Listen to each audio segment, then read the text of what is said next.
The premise for this session today is how open is open innovation in the UK. Now, in my time abroad, particularly in Japan, we were very keen to say that the UK is the best place in Europe, best place in the world perhaps, to do innovation, and that this was a good proposition if you were thinking of investing in the UK. When you look at the science base, there are some great metrics, there's some great statistics which show that the UK punches above its weight, that we produce a greater output in terms of science citations and references and so on per head of population than any other country in the world. But when you look at the innovation system, it's not so easy to work out how well we're doing. And one of the key issues we face, particularly on the policy side, is do we understand the innovation system, and do we have the right metrics, do we have the right measures in place, do we really know what we're doing? And without that level of understanding, it's very difficult to know where the focus for policy development should be.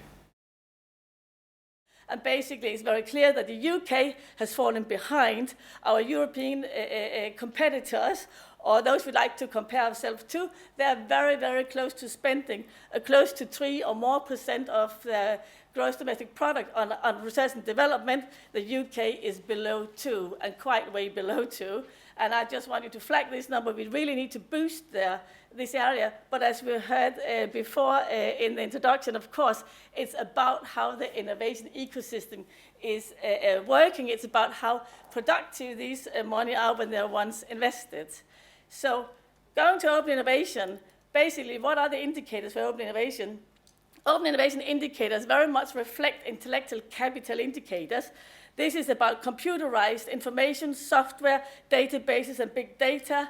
It's about IP and markets for IP, that patents, trademarks, copyrights, designs, but also other forms of more like softer IP. And it's about economic competences as reputation, human capital, organizational capital, and networks.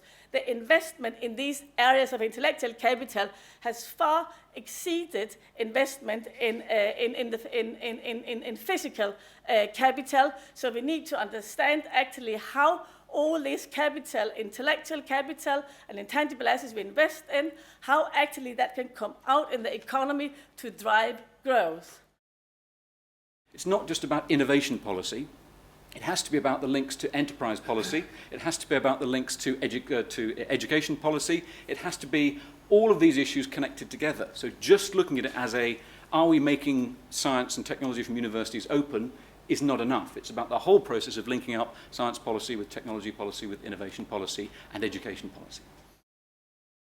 Being an open innovator is not a question of whether you have external links. It is about the nature of those relationships. Just as salesmen learn early in their careers, the best route to a conversation with a prospective customer is to ask an open question. So too is the quality of innovation enhanced by asking open questions. How can I do X best is likely to encourage more innovation than a request to supply me with Y. Yet in a world of large-scale programs with complex interdependencies, deadlines and fixed price contracts, is it always appropriate to ask an open question? During 2013, I conducted some research into open innovation within the defence market. It showed of 21 responses, 95% of companies supported the concept of open innovation, with 24% believing that their current practices were strongly aligned to open innovation, 30% aligned to closed, and 46% sitting somewhere between the two. Asked where they would like to be in the future, 72% argued for open innovation, 5% supported closed, with 23% being somewhere between. Perhaps even more tellingly, 73% said their company had tried to move towards further open innovation, but had not achieved their ambition, whilst 80% felt that their engagement with their supply chain remained somewhere less than optimal. The appetite is clearly there, but the facts that companies find it difficult to adopt an open model is telling. Is hurly-burly innovation incompatible with large projects? Does the heretical aspect of innovation threaten program stability? Or is it simply that integrators and innovators too often talk past each other? what do you think is the role of government in this area? And I'm open to all suggestions from keep out of it and stay away through to building new catapults, the TSB and all the rest of it. Yeah, role of government.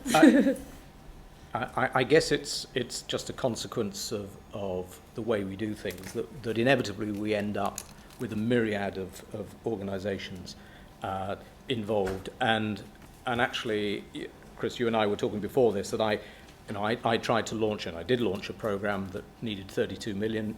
I had to get 13 different funding stakeholders to raise it together. Without the role of government actually being a binding agent in bringing organisations together, it would never have got off the ground. So I think that there is a role for government in stimulating and actually solving the complexity, the laydown that we have, that we just inherit with time. And it would be nice to think it would be rationalised and made simpler, but I'm sure it will always be complicated. So helping us navigate the system we've got, and indeed then improving the system in parallel, I think would be the role for government. Tim? Just three. I suppose the big one, procurement. Having government as such a massive potential buyer of technologies and being involved in the process, not just in funding the research, but in actually funding those activities and the various programs that are being implemented, drawn across from the US. Of course, very interesting for that. Now, I always get this wrong, SBRI, SBIR. Which one do we have? RI, thank you. The right room for this question. The other one was the role of capital expenditure, where targeted capital expenditure, and as we were discussing just before this session, sometimes the regional development agencies are given a bit of a kicking for, well, that was a bad experiment that didn't work, and yet several of those investments triggered activity that have had a big legacy, a very positive legacy effect, and if they weren't in place, then it would have been very difficult for other activities to take off. So there is clearly a role for targeted capital expenditure, but there are some negatives there as well. And just echoing the point raised by Simon there about simplification. I think there is a big role of simplifying the message and simplifying the route to accessing the capability you need. And also think about public procurement in completely new ways. I spent the whole day yesterday in Copenhagen with their Department of Business, Innovation and Skills. And what they have done, they had created an innovation camp, 2 days of that, where they invited major companies, or large companies, small companies, and other bodies. And they were discussing the big data revolution, the problems government need to have solved. The companies spent 2 days there.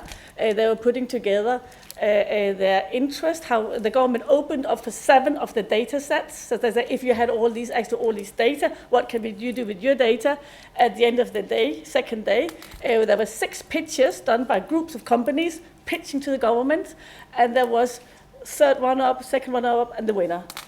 This is taking serious open innovation, and this is actually understanding how you build smart cities, smart transport systems, smart insurance systems, etc. And they were actually coming in to fund not only for, or don't think only about public procurement, but actually also help these to take off. I think that's very innovative. I would like to see things like this here.